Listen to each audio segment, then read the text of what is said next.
Dok, untuk anak yang kena diabetes dari kecil, udah boleh minum Subarasi, Dok? Jadi kalau anak itu sudah ada penyakit, tentu kita harus bantu. Ya. Karena walaupun dia diabetes tipe 1, itu kan ada prosesnya sebelum dia rusak total. Jadi seberapa kita bisa bantu dengan SOP, kita harus bantu. Tinggal takarannya aja disesuaikan dengan berat badan seorang anak. Biasanya anak tuh separuhnya takaran dewasa. Jadi walaupun dia diabetes tipe 1 kan tidak muncul sejak dia lahir. Mungkin setelah balita dia baru muncul. Cara minum SOP dan Subarasi idealnya boleh kapan saja, tapi tetap disarankan pada pagi hari sebelum makan. Tujuannya karena di pagi hari tubuh kita dalam kondisi lapar sehingga nutrisi diasumsikan dapat menyerap lebih baik ke dalam tubuh. Benar ya, Dok? Intinya semua produk suplemen nutrisi itu memang sebaiknya perut kosong. Tujuannya supaya absorpsinya maksimal. Karena kalau dia bercampur makanan, ada kemungkinan sebagian tuh akan terikat pada seratnya atau pada makanan lain yang bisa mengikatnya. Jadi sayang kalau terbuang di kotoran. Tapi kalau mahnya sensitif, misalnya semua rasa asam mengganggu mahnya gitu, ya kita makannya sudah makan daripada dia tidak makan sama sekali. Itu pedoman umum seperti itu. Kalau misalkan mungkin saking karena takut diabetes ya, Dok, jadi dari usia muda itu emang udah jarang makan makanan manis dan udah puasa makan nasi, maksudnya mungkin tipe yang nggak makan nasi gitu. Apa itu baik untuk kesehatan? Kalau kita bicara diet, itu intinya diet tuh harus seimbang. Kalau kita kurangi makan, kan otomatis semua bahan gizi yang ada dalam makanan itu juga akan ikut berkurang. Sehingga nanti dietnya jadi tidak seimbang. Lebih penting itu tidak berlebihan. Daripada nanti sudah berlebihan, baru kita repot atur dietnya, dikurangin sana, kurangin sini. Akhirnya malah jadi kurang gizi. Nah, untuk karbohidrat, kan memang disarankan karbohidrat kompleks. Itu artinya karbohidrat yang ada secara alamiah, singkong, kentang. Kenapa? Karena pada produk ciptaan Tuhan itu sudah cukup seimbang komposisi gizinya. Ditambah lagi kadar seratnya yang tinggi. Makan nasi, kalau nasinya beras merah, itu juga masih banyak seratnya. Vitamin B-nya di kulit harinya itu juga masih lengkap. Tapi kalau berasnya sudah putih bersih, itu tinggal gulanya. Seratnya juga sudah minim, sehingga dia jadi tidak seimbang. Jadi sebaiknya memang kita mulai biasakan makan beras yang utuh, beras merah. Kalau nggak bisa makan beras merah semua, dicampurlah dengan beras putihnya itu. Nah, intinya perbanyak serat. Karena serat nanti akan mengikat gulanya, sehingga absorpsinya juga perlahan-lahan. Kalau kita hanya makan jus buah, dia langsung diserap semua. Itu membuat lonjakan pada kadar gulanya. Lonjakan itu akan memicu si pankreas cepat-cepat produksi insulin untuk mengejar lonjakan itu. Kondisi yang berulang-ulang itu yang membuat pankreasnya kelelahan. Tapi kalau kita tinggikan seratnya, nanti akan mempengaruhi glycemic index-nya. Jadi sama-sama 100 gram, tapi kenaikan gula darahnya itu akan lebih rata, tidak melonjak-lonjak. Kalau kenaikannya lebih rata, pankreasnya kerjanya lebih enteng, tidak perlu berpacu dengan makanan. Dia penderita diabetes usia 60-an wanita setelah konsumsi Subarasi 1x1, angka gula darah yang bawah jadi stabil, tapi angka gula darah yang tinggi makin tinggi. Kenapa dan apakah ini berbahaya? Apa harus di stop Subarasinya? Udah minum Subarasi box ketiga. Saya ingatkan jangan hitung boxnya ya. Dia konsumsinya sehari berapa? Apakah sudah mencukupi? Karena kalau boxnya 6 tapi konsumsinya sehari 1, ya tentu tidak mencukupi. Karena minimal untuk terapi itu kan harus 2x1. Nah, kalau kerusakannya lebih banyak, usianya lebih tua, kita butuh lebih tinggi takarannya, bisa 4x1. Jadi dipikirkan kembali, sudah mencukupi atau belum. Lalu kedua, jangan hanya andalkan produk suplemen ini. Gaya hidup yang tadi kita bahas itu perhatikan, ya, apakah modifikasi makanannya sudah dilakukan, apakah olahraganya sudah ditambah. Kalau dia tetap di atas sofa nonton TV, snacknya lengkap, makan Subarasi berapa banyak juga akan kalah. Dok, usia saya 42 tahun, berat badan 57, tinggi badan 150. Tensi normal 110 per 80. Gula sewaktu saya tes itu 250 sampai 320. Udah minum Subarasi selama 2 bulan. 2x1 setiap hari, nggak turun juga, Dok. Saya juga minum Janumet 500 mg dan HbA1c saya 7,5. Saya ada tiroid dok, tapi terkontrol sangat baik. Sebaiknya gimana ya dok? Apa subarasinya perlu saya tambah atau ini ada pengaruh dari tiroid dengan kadar gula? Tiroid ke kadar gula sih tidak berhubungan langsung ya. Jadi kemungkinan kalau sudah dengan obat gula juga masih tinggi, itu sudah terjadi resistensi insulin. Kita upayakan takaran subarasinya itu sampai 4x1. Kalau bisa ditoleransi oleh tubuhnya ya. Kalau 4x1 3 bulan juga tidak turun juga, ya berarti memang terjadi resistensi insulin. Itu komplikasi yang merepotkan sekali. Olahraganya saja yang ditambah supaya pembakarannya lebih banyak. Ini lansia umur 60 tahunan, diabetesnya 200. Jadi hari pertama dan kedua konsumsi subarasi, palanya itu nggak enak, pusing. Kenapa demikian? Apakah kandungan suba itu manis dan mempengaruhi kenaikan diabetes? Diabetes dengan pusing dan sakit kepala itu tidak berhubungan langsung. Ya, orang bisa aja gulanya 300-400 mesti tertawa-tawa, itu bisa. Jadi kemungkinan bagian dari efek detox tuh bisa. Jadi seperti biasanya kita perbanyak air minum, kalau perlu takarannya dikurangi. Sehingga dia bisa beradaptasi, tidak ada lagi gejala detox, baru dinaikkan lagi. Nah, ini ada yang kadar gulanya sampai 600 nih, saya lihat di pertanyaan. Kalau setinggi itu intervensi dengan insulin dulu, biar dia cepat turun. Lalu pelan-pelan kita atur lagi dengan diet, dengan obat, dan dengan produk dari AFC kita. Jadi jangan menunggu AFC menurunkan kadar yang 600 itu sampai normal. Nanti keburu terjadi komplikasi. Digabungkan saja semua modalitas terapi. Gaya hidup, obat, dan suplemen. Dok, kalau yang diabetesnya mengaruh ke vertigo dan glukoma, cocok nggak sih konsumsi subarasi dan lutein sharp? Sama tadi juga ya, jadi diabetes itu tidak secara langsung bikin vertigo.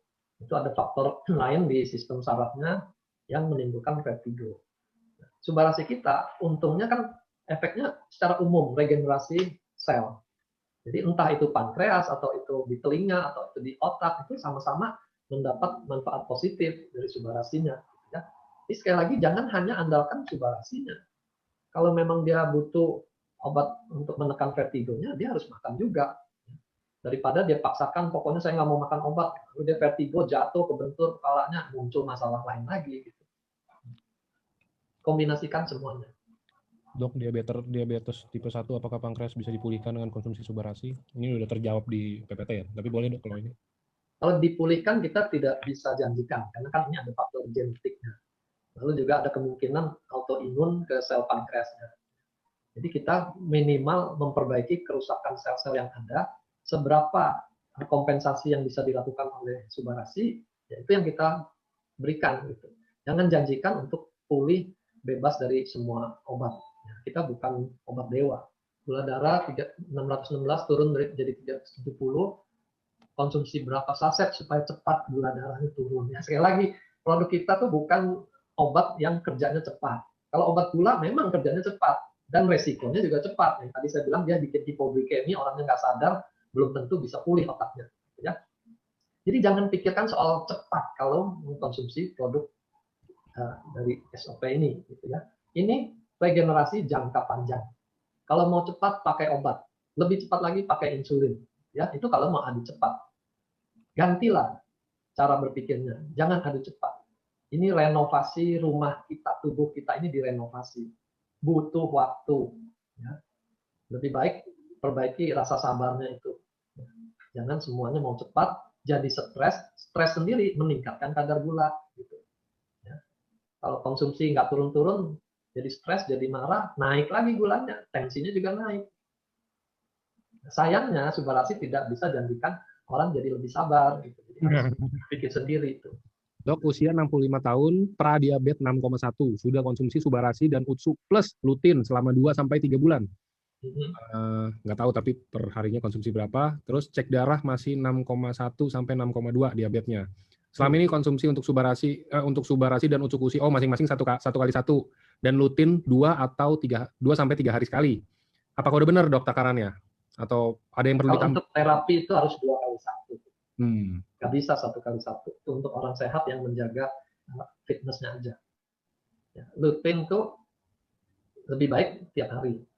supaya dia stabil dulu. Nanti kalau sudah membaik mau dikurangi silakan. Tapi untuk stepnya tiap hari. Nah, kalau mau dipas-pasin satu box untuk 1 bulan, itu kan isinya 20. Minumnya hari kerja saja, Senin sampai Jumat, 4 minggu. Pas ada 1 box itu. Dok, kalau Subarasi itu kan katanya memperbaiki metabolisme tubuh. Apa benar kalau misalkan sering konsumsi Subarasi, maksudnya rutin konsumsi Subarasi, jadi sering lapar, Dok? Efek perorangan tuh beda-beda. Ada yang merasa kenyang terus, ada yang menjadi lapar. Itu tergantung organ yang diperbaiki apa. Jadi kalau misalnya sebelumnya dia tuh makan nggak makan tuh tidak terganggu, mungkin dengan Subarasi dia jadi lapar. Karena sistem tubuh tuh memperbaiki diri. Orang kalau nggak makan kan mestinya lapar. Nah, kok selama ini dia makan nggak lapar. Jadi pada waktu dia diperbaiki, rasa laparnya yang menonjol.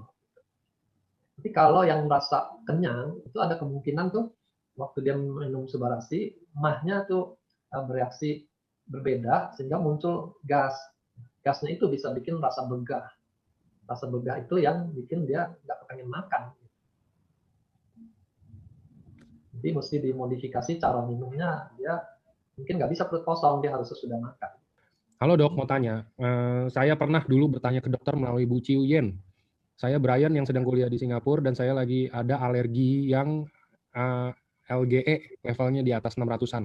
Normalnya di bawah 50. Alergi saya yang paling utama itu di hidung dan pernah operasi dan dibakar dalam kurung RF yang bagian bengkaknya. Tapi bukan polip di tahun 2017. Setelah operasi sudah mulai mendingan, tetapi beberapa tahun ini mulai kembali lagi. Jadi Bu Ciu Yen kenalin Utsu dulu awalnya dan saya konsumsi 2 minggu, tetapi saya malah bersin-bersin terus ingusan nggak berhenti. Setelah itu ditambah dengan SOP Subarasi. Nah, setelah konsumsi 2 itu kombinasi jadi lebih mendingan. Setelah digabungin minumnya lebih enakan dan ingus bersin berkurang, rasa bengkak di hidung pun udah mulai mendingan. Tetapi blok hidung sebelah kanan, blok hidung sebelah kanan 75% dan blok 25% lapang. Sekarang sudah mulai berkurang jadi 50% blok, 50% lapang. Oh, maksudnya mampetnya kali ya, Dok ya. Ya. Tetapi pada saat diperiksa dengan dokter ENT di sini, dokternya bilang lebih bengkak dan lebih berair dibandingkan sebelum konsumsi SOP dan Utsukushi di dalam hidung setelah endoskopi. Yang mau saya tanyakan, kapan waktu yang pas untuk konsumsi 2 produk ini? Apa setelah 2 minggu, apa konsumsi Subarasi dulu, baru setelah itu 2 minggu setelah itu baru campur Utsukushi, atau langsung dibarengin aja? Terus yang kedua, kenapa malah di endoskopi semakin bengkak setelah konsumsi? Apakah aman untuk diteruskan? Apakah ini hanya untuk sementara? Terima kasih, Dok. Ya. Karena kalau dia kaitan dengan alergi itu, produk yang kita kedepankan itu SOP, bukan Utsukushi. Karena dia memperbaiki semua sel-sel tuh, termasuk nanti sel di sistem imun kita. Persisnya bagaimana kita tidak bisa pastikan, itu perlu penelitian. Tapi agaknya dia bisa mengatur regulasi terhadap hipersensitivitas itu. Jadi toleransi terhadap alergennya akan lebih baik. Itu pekerjaan dari SOP. Sementara Utsukushi kita bisa tambahkan kalau memang kebiasaan pencernaan dia tidak bagus. Buang air besarnya 2-3 hari sekali misalnya. Nah, kita bayangkan itu akan menimbun toksin-toksin di usus dan akan membuat kondisi lebih buruk. Kita masukkan Utsukushi. Tapi yang terutama adalah SOP-nya. Ya. Nah, perbedaan sensasi terasa lebih lapang, tapi pemeriksaan dikatakan lebih mampet. Itu yang tadi saya singgung mengenai gejala dan tanda. Jadi kalau dari gejala justru terjadi perbaikan karena pasien merasa lebih lapang nafasnya. Tapi dari tanda pemeriksaan dokter mereka katakan makin sempit. Yang mana yang kita mau pegang? Yang penting kita yang jadi orangnya yang punya hidung, yang punya badan ini. Kalau rasanya lebih baik, kenapa pusingkan dengan komentar orang lain gitu? Kan pengukuran tambah mampet atau tambah bengkak itu sesuatu yang relatif. Bisa saja hari itu dia lebih bengkak, tapi hari besoknya dia lebih kempes. Teruskan aja Subarasinya untuk terapi 2x1. Dok, sakit gula, diabetes, lelaki umur 75 tahun, glukoma, kedua mata udah nggak bisa ngelihat. Apa masih bisa terbantu, Dok? Berapa tahun dia tidak bisa melihatnya. Jadi sekali lagi itu, kalau dia baru, kemungkinan akan lebih besar ada perbaikan. Tapi kalau sudah 5 tahun, 10 tahun, kemungkinan itu akan makin kecil gitu. Tapi kita juga tidak bisa bilang, nggak bisa lah percuma. Karena biar bagaimana Subarasi akan melakukan perbaikan. Perbaikannya seberapa itu yang kita tidak bisa katakan dari sekarang. Ya, intinya kalau tidak dicoba 3 bulan tidak dievaluasi, kita tidak bisa tahu berapa perbaikan yang akan terjadi. Dan jangan hanya fokus pada glaukomanya. Ya percuma nggak bisa diobati. Karena Subbarasi kan akan memperbaiki organ yang lain juga. Diabetes bukan hanya mengganggu mata, dia mengganggu seluruh organ lain. Jadi berikan untuk kepentingan seluruh tubuh. Dok mau tanya, jika orang penderita diabetes kena COVID, nah harus gimana konsumsinya? Diutamainnya itu Utsukushi atau Subbarasi, Dok? Kena COVID, fokus di COVID atau diabetesnya? Yang lebih bahaya dalam jangka pendek yang mana? Kan jelas COVID-nya. Kalau diabetesnya kan sudah berlangsung bertahun-tahun. Kita nggak panik dalam seminggu karena ada diabetes. Jadi COVID-nya yang lebih membahayakan. Untuk COVID, pedoman kita, kalau hanya gejala, hanya hasil lab-nya positif, itu kita kedepankan Utsukushi-nya. Karena patennya dia meningkatkan imun sistem. Tapi kalau sudah ada gejala, itu Subbarasi harus masuk juga. Jadi berikan dua-duanya. Tinggal masalah takarannya ini. Kalau COVID, karena kasusnya bisa memburuk dengan cepat, kita akan menaikkan takaran juga lebih cepat dari biasanya. Dengan catatan harus diingat efek detoksnya. Efek detoks kalau ke paru-paru itu bisa berupa pengeluaran reak lebih banyak. Nah, perlu pertimbangkan kalau reaknya bertambah banyak, apakah akan menyulitkan si pasien karena dia harus lebih banyak buang reak. Menyulitkan juga tim dokternya kalau sebentar-bentar harus sedot reaknya. Nah, disinilah kita pentingnya kebijaksanaan, jalan tengah. Jangan terlalu agresif, jangan juga terlambat. Itu seninya pengobatan. Jadi tidak bisa dibikin formula baku, harus kasih sekian dalam waktu berapa, nggak bisa. Selamat sore dokter, ada klien diabetes mellitus usia 55 tahun. Pasien tersebut alergi ikan, mau konsumsi Subbarasi atau Utsukushi, tapi terdengar-dengar terbuat dari plasentanya ikan salmon. Mohon pencerahannya, apa boleh? Thank you, dok. Ya, pertama soal bahan. Kalau dibilang kita dari tomat, dari ikan, dari selaput kantong telur gitu ya, jangan bayangkan itu seluruh dagingnya di blender, lalu disaring, dikeringkan, dijadikan bubuk. Tidak seperti itu cara pembuatannya. Kita ini proses teknologi tinggi. Dia hanya mengambil peptidanya, itu bagian terkecil dari entah dagingnya atau dari kulit biji tomat. Ya, kita itu kulit biji tomat, bukan daging tomatnya secara utuh di blender seperti kita bikin jus ya. Jadi jauh sekali bayangan yang kita bayangkan model blender tadi. Ya, ini ekstraksi tingkat tinggi. Jadi dia tidak 100% lagi mewakili si tomat ataupun si ikan gitu. Ya. Tapi apakah masih ada kemungkinan alergi? Masih ada. Karena orang kalau namanya alergi itu kan juga ada derajatnya. Ada yang sangat sensitif. Gitu. Makan sekecil apapun dia bisa bereaksi. Nah, disitulah saya selalu ingatkan, start low, go slow. Coba dosis takaran yang terkecil. Kalau pada orang riwayat alergi, mulai dengan setengah saset. Nah, gejala alergi itu dia akan bengkak dan gatal. Kalau itu terjadi segera setelah diberikan, itu biasanya alergi. Tapi kalau dia detox, biasanya tidak langsung. Setelah berapa hari baru muncul gejala detox. Kalau gejala detox, kita masih bisa teruskan. Tambah air minum lebih banyak, kalau perlu takarannya dikurangi, tapi diteruskan. Tapi kalau dia alergi, kita jangan teruskan. Karena nanti reaksi alerginya bisa makin hebat. Itu seninya sekali lagi. Dok, betulkah pengobatan diabetes dengan suntik insulin membuat berat badan jadi susah turun atau akan tetap obesitas gitu? Ya, insulin punya problem dia menambah timunan lemak. Ya, tapi itu terpaksa diberikan kalau memang tidak ada cara lain. Karena lebih bahaya komplikasi gulanya daripada lemaknya bertambah. Dok, mau tanya, teman saya diabetes dan sedang minum Subbarasi 2x1. Nah, ini ada pernah kejadian satu hari barangnya nih inden, jadi stop minumnya. Nah, ini apakah nanti efeknya itu terapinya akan ngulang dari nol lagi atau gimana, dok? Dia seperti renovasi. Kita kalau renovasi sudah sampai 60%, lalu bahan bakunya stop, gitu kan kita nggak mulai dari nol lagi, mulainya dari 60% itu. Dok, anak laki-laki saya umur 13 tahun, diabetes mellitus tipe 1. Gimana aturan pakai Subarasi? Apakah sama seperti orang dewasa atau ada takaran khusus? Pada umumnya kalau anak di atas 12 tahun itu sudah dianggap dewasa.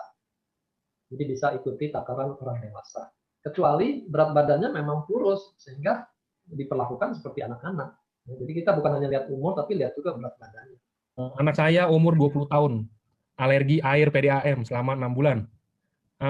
Setelah menggunakan Otsukushi 1 box, tangannya itu sembuh. Mungkin tadi tangannya karena alergi ya. Sembuh, apakah diminum terus atau dihentikan? Apakah nanti kalau konsumsi terus akan ada ketergantungan dengan suplemen ini? Terima kasih. Dia masih pakai air yang sama nggak? Kalau masih sama, kan berarti efek perlindungannya terhadap air PDAM tadi. Gitu. Jadi kita nggak bisa sekarang konsumsi 3 bulan, 6 bulan, lalu berharap seumur hidup kebal terhadap air PDAM itu. Nggak bisa begitu. Namanya kan dia alergen, sesuatu yang mengganggu. Badan kita bereaksi. Bereaksinya berlebihan itu yang menimbulkan dia alergi atau eksem. Gitu. Nah, reaksi berlebihan itu yang kita kendalikan. Mestinya dengan Subarasi. Otsukushi itu memperbaiki kecantikan kulitnya setelah alerginya teratasi. Jadi kita nggak bilang itu ketergantungan. Kalau dia pindah ke tempat yang airnya bagus, tidak menimbulkan reaksi pada tubuhnya, ya tidak usah dikonsumsi, mungkin nggak masalah. Tapi kalau dia tetap di situ kan bagaimana? Dok, mau tanya tentang ablasi retina. Sudah konsultasi dan periksa ke dokter spesialis. Kadar gulanya normal karena dari dulu minusnya terlalu tinggi. Menyebabkan saraf salah satu mata sudah lepas dan tidak ada solusinya. Ini sebelah kiri. Sedangkan mata yang satunya lagi masih bisa lihat, namun saraf mata yang sisanya ini juga hampir lepas. Namun masih suntik obat untuk mempertahankan penglihatan dan melekatkan retina, tindakan yang disarankan dokter. Bila berhasil lekat retinanya, baru dilaser untuk dilem retinanya. Tapi kalau nggak berhasil, sudah nggak ada harapan. Soalnya katanya ini juga sudah lumayan parah. Mau tanya dokter, apakah Subarasi dapat membantu agar mata yang satunya lagi, yang masih dalam kondisi lebih baik, tidak menjadi semakin buruk? Kita semua berharap seperti itu karena daya regenerasi ya. Ditambah lutein siap tadi kalau urusan dengan mata. Tapi sekali lagi, berapa yang bisa dikejar oleh Subarasi kita tidak tahu. Tapi kita wajib untuk mengusahakannya. Karena kalau kita tidak berikan, kondisinya kan sudah jelas tidak akan lebih baik. Malah bisa lebih buruk gitu. Jadi kenapa kita tidak usahakan? Dan lagi, kalaupun misalnya dia tidak membaik matanya, masih ada manfaat untuk yang lain-lain. Sakit kepala karena gangguan mata itu kan juga bisa terjadi. Mungkin itu bisa dihilangkan. Diusahakan saja, dinilai setelah 3 bulan. Kalau sama sekali tidak ada respon, silakan di stop. Gitu. Dok, papa saya umur 75 tahun, gula darahnya 500 kalau tidak minum obat, dan fungsi ginjalnya sisa 35%. Setiap hari suntik insulin, tensi suka tinggi, apakah suntik insulin tetap dilakukan walaupun sudah konsumsi Subarasi? Ya jelas, kan kita nggak pernah janjikan Subarasi sebagai obat pengganti. Kita bekerja dengan mekanisme yang berbeda, meregenerasi sel. Jadi selama proses regenerasi itu, apa yang dikerjakan oleh obat ya diteruskan. Itu tim yang berbeda. Dok, saya usia 38 tahun, berat badannya 56, tingginya 182. Saya udah kurus dari usia 12 tahun karena sempat tipes.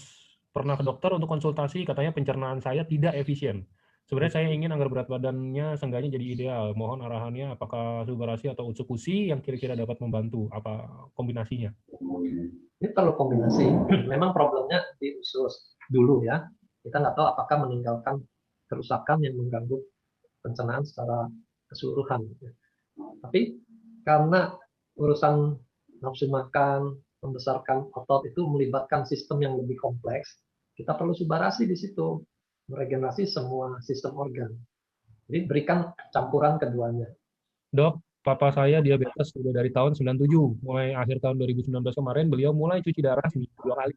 Usianya baru 56, sebaiknya konsumsi Subarasi berapa banyak per harinya, dan kapan waktu terbaik minumnya? Jadi kalau untuk terapi, standar kita minimal 2 kali 1. Lalu dinilai kemajuannya minggu ke minggu. Kalau sampai 1 bulan dia responnya kurang cukup, kurang bagus, kita naikkan takarannya 3 kali 1 sampai 4 kali 1. Dan karena ini ada ginjal, jangan berikan sekaligus takaran tinggi. Misalnya 4 kali 1, dia bagi jadi 2 kali 2. Itu lebih membebankan daripada dibagi rata 4 kali 1. Dok, mau tanya, kenalan saya diabetes sudah sampai di amputasi dan sudah cangkok ginjal. Tapi nggak berani coba Subarasi karena konsumsi Subarasi harus dengan izin dokter yang menangani. Dan sepertinya dokter yang menangani tidak percaya. Kira-kira apa yang masih bisa saya, kira-kira ini gimana ya dok? Nah, gimana kita jawab kalau izinnya harus dari sana, ya tunggulah izin dari sana. Tapi kalau cangkok ginjal, kita perhitungkan Subarasi yang dibutuhkan. Jangan unsur-unsur. Ya, karena unsur-unsur nanti kan akan meningkatkan imun sistem. Dokter yang melakukan cangkok ginjal itu paling mengkhawatirkan kalau sistem imun kita menolak ginjal yang baru. Jadi kita jangan bikin masalah di sana. Jangan membuat pasiennya jadi konflik karena dokter yang satu bilang boleh, yang satu bilang nggak boleh. Tapi kalau Subarasi masih oke, karena terutama dia di regenerasi sel. Oke, Jadi dok. semua urusan cangkok, semua urusan autoimun, hati-hati memberikan unsur-unsur. Dok, mau tanya, apa betul insulin itu diberikan kalau obat untuk menangani diabetes udah nggak mempan pada penderitanya? Kalau di negara kita modelnya masih seperti itu. Jadi dianggap dicoba dulu perbaiki dengan diet, kalau tidak bisa dengan obat dikombinasi berapa macam, dinaikkan dosisnya, kalau tetap tinggi baru diberikan insulin. Ya. Tapi kalau di luar negeri tidak seperti itu, gitu. Mereka sudah berikan insulin sejak awal ya, dengan alasan toh memang yang menurunkan gula itu insulin. Bagaimanapun caranya ya insulin itu menjadi ujung tombaknya. Kenapa mesti tunggu komplikasi macam-macam baru saya berikan insulin? Itu cara pikirnya. Ya. Jadi berbeda pendekatan. Kadang-kadang orang kita juga takut suntikan misalnya. Jadi kalau disuruh kasih insulin mungkin sudah ada rasa segan dulu karena dia takut untuk suntik-suntik. Itu tergantung budaya sih. Dua-duanya betul pendekatannya. Dok, anak perempuan saya umur 20 tahunan kena diabetes tipe 1. Jadi setiap makan apapun harus disuntik insulin dulu. Hanya bisa makan pagi itu roti gandum 1 slice, siang oatmeal, malam sayur dan daging ayam. Nah, apakah bisa konsumsi Subarasi dan kalau bisa mungkin ditanya diselipin di mana gitu dok? Di pas waktu dekat jam mana? Subarasi diberikan sebelum makan. Dia tidak menurunkan gula seperti obat gula. Ya. Dia menurunkan gulanya kan karena pankreasnya dibikin jadi lebih sehat. Pankreas bekerja sesuai dengan makanan yang masuk. Jadi kalau tidak masuk makanan, pankreasnya juga tidak keluarkan insulin. Itu otomatis. Kita tidak takut berikan Subarasi, lalu gulanya anjlok itu kita tidak takut. Karena kerjanya tidak seperti obat penurun kadar gula. Berikan sebelum makan. 2 kali 1, rutin. Evaluasi 3 bulan. Hipertensi yang dialami dengan sudah minum obat, apakah dengan mengkonsumsi Subarasi dan Sukusi, obat darah tingginya bisa pelan-pelan di stop? Atau sampai kapan dapat tidak diperlukan minum obat penurunan tekanan darah tinggi? Apakah bisa kalau saya nentuin itu pas penghitungan dari tensi? Obat hipertensi itu ibarat rem ya, pada kendaraan yang sedang melaju turun. Jadi kalau obat itu tidak dimakan, itu sama seperti remnya dilepas dan kendaraannya meluncur, tensinya naik. Nah, pemberian Subarasi membantu menurunkannya itu secara alamiah. Tidak bikin dia anjlok, tapi juga tidak sebagus kerjanya rem pada obat antihipertensi. Jadi pada awalnya kita berikan dua-duanya. Kalau ternyata tensinya turun, ya remnya dikurangi, obat hipertensinya itu dikurangi.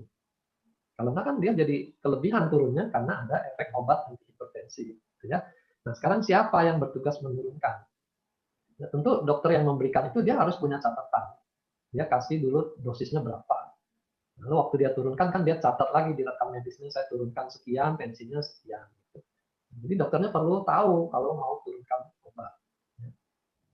Lalu pikirkan juga kalau dia tensi turun, ini kan karena dibantu oleh Subarasinya. Apakah dia akan minum Subarasi terus? Kalau hanya coba-coba 3 bulan, lalu dia stop, siapa yang kendalikan tensinya? Jadi di situ harus berpikir secara utuh, secara keseluruhan.